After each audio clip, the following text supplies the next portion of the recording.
Barasaabka gobolka Togdheer Maxamed Ibraahin Aadan Qabyatire ayaa deeq raashin u qaybiyay 12 qoys oo kamid ah dadka danyarta ee ku nool magaalada Burco. Deeqdaasi raashinka ayaa waxaa soo gaarsiiyay hay'adda Al-Huda oo ah hay'ad ka shaqeysa samafalka dadka jilicsan. Munaasabad loo qabtay wareejinta deeqdaasi ayaa waxaa ugu horeyntiiba ka hadlay barasaabka gobolka Togdheer Maxamed Ibraahin Aadan Qabyatire waxaana kamid ah hadaladiisii.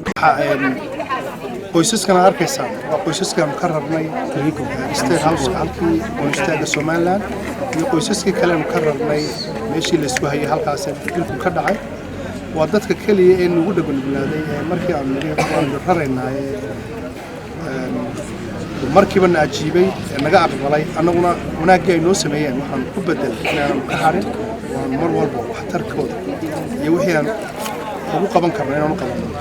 أنا أوجد بيا الهدى إني نوصل عويان ساكن وحوجا والبيوت بانوسيني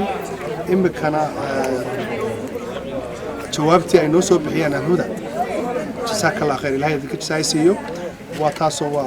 بحير راشين بورن ما لكن أنتي قوي سكوفلان بدو ويان وحنا إن شاء الله كفلنا عومين فربنا وكلنا ويسدان هدي داد مرنتي هدي تبلير تايبة لبضة ويسدان soo geliyay in baa ay jirto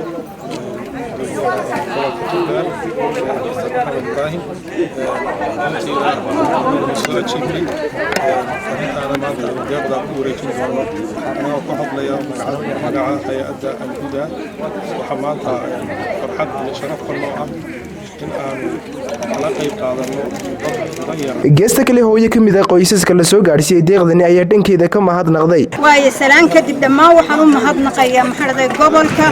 iyo hay'adda inoo keentay raashinka saakana waxay noo qaybisay maxamed deeq kale oo ah foostooyin biyood imankana waxay noo qaybiyeen raashinka fiican aad iyo aad u wanaagsan runtii waanu ka gudoomanay si fiican oo boqolkiiba aan uga gudoomanay geesta kale barasaabka gobolka Togdheer Maxamed Ibraahin Aadan Qabyatire waxa uu sidoo kale bulshadii danyarta u qaybiyay